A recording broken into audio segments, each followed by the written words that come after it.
సజ్జల రామకృష్ణారెడ్డి చేస్తున్న వ్యాఖ్యలు. మొన్న గుంటూరులో ఉన్న నందిగం సురేష్ ని పరామర్శించడానికి వచ్చి, గుంటూరు జైల్లో ఉన్న నందిగం సురేష్ ని పరామర్శించడానికి వచ్చి అన్యాయంగా అరెస్ట్ చేశారు, అక్రమంగా అరెస్ట్ చేశారు అంటున్నారు కదా, ఎలా చూడాలంటారు దాన్ని? అసలుకి ఆయన చేసిన అరాచకాలు అందరికి తెలిసినాయి కదా. మరి ఏ కేసులో అతను లోపల వేశారో మరి తెలియదా? ఈ వైసీపీ వాళ్ళు నందిగామ సురేష్ కాదు, అతను మాచర్ల ఎమ్మెల్యేలు ఈవెన్లో పాము దూరిందని చెప్పిన వాళ్ళు కావచ్చు, చాలా మంది కూడా అరెస్టులు అవుతున్నారు. ప్రతి ఒక్కరి మీద కేసులు నమోదు అవుతున్నాయి. రీసెంట్గా పేరు నాని మీద కూడా బియ్యం కేసు నమోదైంది. మీ జగన్మోహన్ రెడ్డి ఆల్రెడీ ఫర్నిచర్ దాచిపెట్టుకున్న దాంట్లో ఎంత అయిందో చెప్పండి, డబ్బులు ఇస్తాను. అలాగే బియ్యంకు సంబంధించి పేరు నాని కూడా ఎంత అయిందో చెప్పండి, డబ్బులు ఇస్తాను అంటున్నాడు. చేసింది మొత్తం అవినీతి పని, పైగా వాళ్ళకి సపోర్ట్ లేయటం. వీళ్ళు చేసిన కేసులకి అన్నిటికీ కూడా ఇప్పుడు అన్ని ఆధారాలతో సహా తీసుకెళ్ళిన తర్వాత మరి ముందస్తు బెయిల్ కోసం వీళ్ళే వెళ్తున్నారు కదా. మరి ముందస్తు బెయిల్ కొంతమందికి ఇస్తున్నారు, కొంతమందికి ఇవ్వట్లేదు. వీళ్ళు చేసిన తప్పులకి మీకేమన్నా నిజంగా ఏ తప్పు చేయలేదు అంటే కోర్టు ద్వారా వెళ్ళండి. నందిగం సురేష్ అమాయకుడు, ఆయన ఏం చేశాడని చెప్పి అన్యాయంగా 4 నెలలుగా జైల్లో పెట్టి హింసిస్తున్నారు అంటున్నాడు కదా. సౌమ్యుడు, మంచివాడు, అందగాడు, అసలు రూపాయి డబ్బులు కూడా లేవు, పెత్తందారులు పేదవాళ్ళు అని చెప్పి మాట్లాడిన వాళ్ళు ఎంతమంది లోపలికి వెళ్ళారు, ఎంతమంది పార్టీలు మారారు, ఇవన్నీ నీకు తెలియదా? నీ మీద కేసులు నమోదు అవుతున్నాయి, నీ కొడుకు మీద కేసులు నమోదు అవుతున్నాయి, మీ పార్టీలో ఉన్న ప్రతి ఒక్కళ్ళ మీద. ఏదన్నా 2019 నుంచి 24 దాకా ఈ పని చేసామని చెప్పుకోవడానికి, ఒక మంచి పని చేశారు అని కనీసం మీరన్నా చెప్పండి.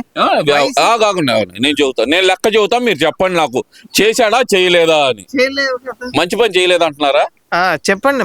నేను చెబుతున్నా, ఋషికొండ ప్యాలెస్ అది కబ్జా చేసి కట్టింది దాదాపు 500 కోట్లు పెట్టి కట్టి, నువ్వు 5 లక్షలు పెట్టి ఫ్యాన్ కొని, నువ్వు బాత్రూంలో కూర్చొని నువ్వు బీచ్లు చూస్తున్నావు అంటే నువ్వు ఎన్ని తీసేయండి. మరి 26 జిల్లాల్లో 26 పార్టీ ఆఫీసులు కట్టుకున్నాడు. 26 ఎవరు ప్రజల సొమ్ము ఆస్తులు దోచుకొని నువ్వు ఇంత మట్టికి ఎప్పుడు దాకా 5 ఏళ్ళగా ఎవరికి కనపడలా అది. అవును, అసలు నువ్వు కంచెలో పరదాలు నీకు కట్టుకున్నాయి మేము చూసాం గానీ 26 జిల్లాల్లో ప్రతి ఒక్క జిల్లాలో కూడా, గుంటూరు కావచ్చు, గుంటూరు జిల్లాలో కావచ్చు, నెల్లూరు జిల్లా, ప్రతి ఒక్క జిల్లాలో కూడా ఏ రకంగా కట్టి రాజభవనాలకు ధీటుగా నువ్వు అసలు ఏం చేద్దామని చెప్పు. సరే, అవన్నీ తీసేయండి. ఇక ఇడుపులపాయలో మరి అంత అభివృద్ధి చేశాడు, 20 కోట్లు పెట్టి రాజశేఖర రెడ్డి విగ్రహం కడితే ఏమంటారు అసలు మీరు? ఆయన ఏం చేయలేదని. విగ్రహాలు కట్టేదేంది? పోలవరం ప్రాజెక్టు కట్టండి అంటే ఈ సంవత్సరం డిసెంబర్కి పూర్తి చేస్తాం, ఈ సంవత్సరం డిసెంబర్కి పూర్తి చేస్తామని నీటిపారుదల శాఖ మంత్రులు 2 మార్చారు. అసలు పిల్లల్ని మార్చి 2 పక్కన పెట్టుకొని స్టెప్నీలు పెట్టుకుని సంజన సుకన్య అని ఒకడేమో క్రికెట్ బెట్టింగ్లో మీసాలు తిప్పటము, అసలు వాడు ఇష్టం వచ్చినట్టు మాట్లాడాడు. మరి వీళ్ళిద్దరు పరిస్థితి ఏమైంది? నిజంగా నువ్వు నీటిపారుదల శాఖ మంత్రిగా చేసినట్టయితే నెల్లూరులో ఎందుకు ఓడిపోయేవాడివి? నెల్లూరు నుంచి పల్నాడు జిల్లా వచ్చేసి నర్సరాపేటలో మీసాలు తిప్పి గెలుస్తాను అన్నావు ఎంపీగా. ఎన్ని సీట్లు వచ్చినాయి అన్నాయి? ఏమన్నారు? ఎంపీగా అన్నారా, ఎంపీగా అంటున్నారా? ఎంపీగాను ఏం పీకావు అని కూడా వస్తాయి. ఇప్పుడు ఆ మాటలు కూడా వస్తాయి. ఏం పీకారు అని చెప్పి నీ కోట్లేస్తారు. తిట్టించిన వాడు గెలిచాడు కానీ తిట్టిన వాళ్ళు ప్రతి ఒక్కళ్ళు కూడా, కొడాల నానిగాడు కావచ్చు, పేరు నానిగాడు కావచ్చు, ప్రతి ఒక్కళ్ళు కూడా, అనిల్ కుమార్ యాదవ్, ప్రతి ఒక్కళ్ళు కూడా ఇష్టం వచ్చినట్లు ఇవన్నీ కాదబ్బా, అసలు ఏం చేయలేదని ఎలా చెప్పగలరా మీరు? అసలుకి ఎలా చెబుతున్నారు? ఈ రోజు సజ్జల రామకృష్ణారెడ్డి సవాల్ చేస్తున్నారు. మరి ఆయన రేపు అధికారంలోకి వస్తాం, ఒక్కొక్క లంతు తేలుస్తాం అంటున్నాడు. మరి సవాల్ లేపేది మీరే, సవాల్ చేసేది మీరేనా? చెప్పండి దీనికి సమాధానం. సవాల్ లేపేది మీరే, తండ్రిని చంపింది మీరే, బాబాయిని చంపింది మీరే, గులకరాయి కేసు, కోడికత్తి కేసు.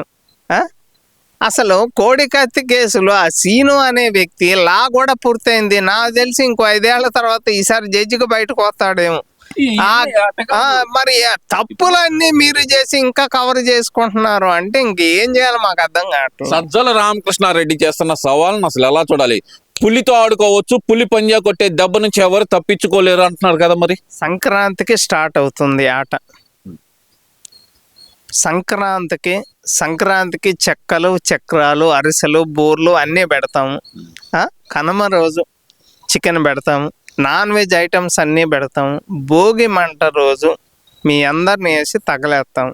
భోగి తర్వాత చివరి కాదు కదా, ముందలే కదా వచ్చేది భోగి. ఎప్పుడైనా కానీ నేను చివరి చెప్పాను అనుకోండి, ఇది ఫస్ట్ తీసుకెళ్ళి వేసుకోండి, ఎయిటింగ్లో చేసుకోండి అప్ప. ఇవన్నీ కాదబ్బా, నాకు ఇవన్నీ కాదు. నేను స్ట్రైట్ గా అడుగుతున్నాను మిమ్మల్ని. ఒకటే మాట అంటున్నాడు సజ్జల రామకృష్ణారెడ్డి, అన్యాయంగా అక్రమంగా ప్రశ్నించే గొంతుల్ని ఉక్కుపాదంతో అణిచివేస్తుంది ప్రభుత్వం. మా వాళ్ళని కొట్టేస్తున్నారు, చంపేస్తున్నారు, మేము అధికారంలోకి వచ్చేస్తున్నాం. 2028లోనే మేము అధికారంలోకి వచ్చేస్తున్నాం. ఈలోపు ఆల్రెడీ 6 నెలల్లో ఈ కూటమి ప్రభుత్వం అయిపోయింది. ఇంకొక ఆగండి, నన్ను అడగనండి క్వశ్చన్. మీరు నన్ను అంటానికి లేదు. 2024లో వీళ్ళు గెలిచి 6 నెలలు అయిపోయింది. 6 నెలల్లోనే విభేదాలు వచ్చినాయి. ఇంకొక 6 నెలలు పోతే వాళ్ళే కడుక్కోలేరు అంటున్నాడు కదా. మీ ముడ్డి మీరు కడుక్కోలేక ఋషికొండ దాంట్లో నువ్వు మిషన్లు పెట్టావు చూడు, నీ ముడ్డి నీకేది మలబద్ధకమా? దొడ్లో కూర్చుంటే నీకు బీచ్ కనపడాలా? మళ్ళీ మా ముడ్డి మేము కడుక్కోలేమంటావా? మీకు 11 సీట్లు ఇచ్చి ప్రతిపక్ష హోదాలు లేకుండా చేసిన తర్వాత ఇంకా సిగ్గు లేకుండా ఏం చేస్తున్నారా మీరు? ప్రతి ఒక్కటి ఒక్కొక్కళ్ళు మీరు కావచ్చు, అదే విధంగా లేడీస్ రోజా కావచ్చు, రజనీ కావచ్చు, వాళ్ళు చేసిన అరాచకాలకు వాళ్ళ మీద కేసులు నమోదవుతున్నాయా లేదా?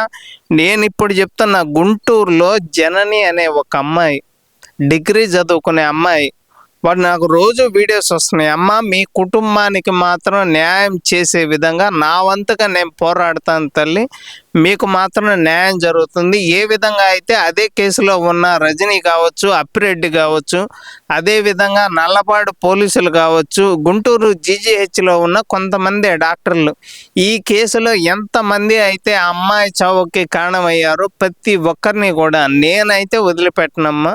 సరే, ఇవన్నీ ఒక లెక్క బా, ఇవన్నీ ఒక లెక్క అనుకుందాం. అసలు ఎందుకు ఉద్యోగాలను తీసేస్తున్నారంటుంది? మన అంబటి రాంబాబు బయటకు వచ్చి గగ్గోలు పెడుతున్నాడు కదా. అస్సలకి దేంట్లో ఉద్యోగాలను ఉంచనట్లేదు. వీళ్ళు అధికారంలోకి వచ్చారు.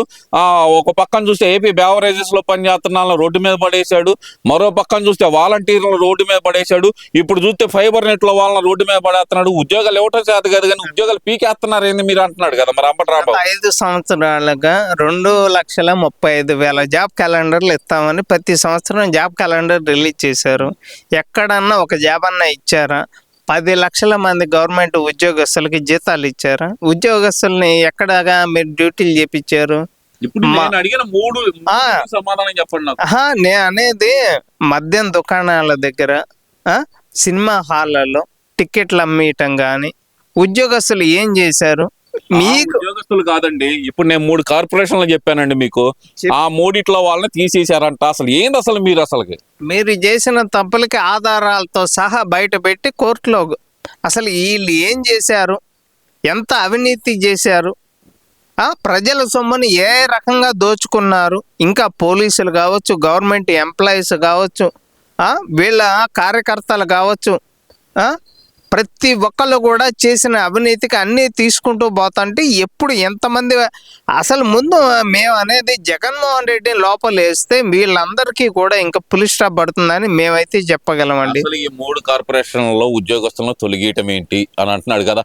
ఫైబర్ నెట్ లో ఏదో చిన్నపిల్లలు ఉద్యోగాలు ఇవ్వటం తప్ప, మేము చేసింది వాళ్ళు అడిగారు మేము ఇచ్చాము తప్ప అంటున్నాడు కదా.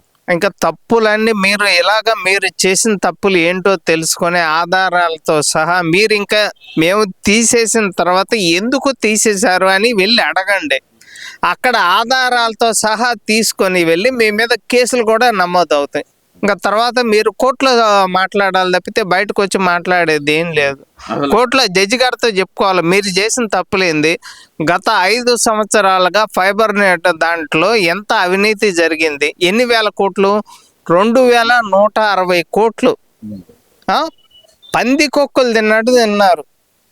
ఇంకేం చెప్పాలి ఇంకా? అలాగ దీన్ని ఇప్పుడు ఎంతమందిని మేము సస్పెండ్ చేసామో ఇంకా ఎంతమంది సస్పెండ్ అవ్వాలో ముందు మీకే తెలిసిద్ది అని చెప్పి డైరెక్ట్గా జీవి రెడ్డి గారు చెప్పారు. ఇంకా ఇంతకన్నా వివరంగా ఏం చెప్పాలి? మీరు చేసిన తప్పులకు అబ్బా, మీరు చేసిన తప్పులు ఏమేమి ఉన్నాయో అన్నీ వెతికి తీస్తున్నారు. అన్యాయంగా ఎవరిని పొట్టగొట్టట్లా. అన్యాయంగా కుటుంబ సభ్యుల్ని ఎవరు మేము చంపాలా, అన్యాయంగా మేము ఎవరికి ఉద్యోగాలు తీయట్లా. సరే, ఇప్పుడు సజ్జల రామకృష్ణారెడ్డి చెబుతున్నాడు, అబ్బా మీరు మమ్మల్ని ఎలా కొట్టాలో నేర్పుతున్నారు, రేపు మేము అధికారంలోకి వచ్చిన తర్వాత ఒక్కొక్కరికి చుక్కలు కనిపించేటట్టు చేస్తా అంటున్నాడు సజ్జల రామకృష్ణారెడ్డి. ఫైనల్ గా దీని మీద ఏం చెప్తారు మరి మీరు? సంక్రాంతికి నేను లోపలేస్తాను.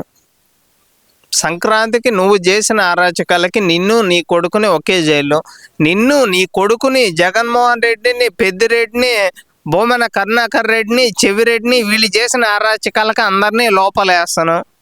ఇంకేమన్నా ఉంటే ఇక జడ్జి గారికి చెప్పుకో, మా దగ్గర చెప్పుకునేది ఏం లేదు.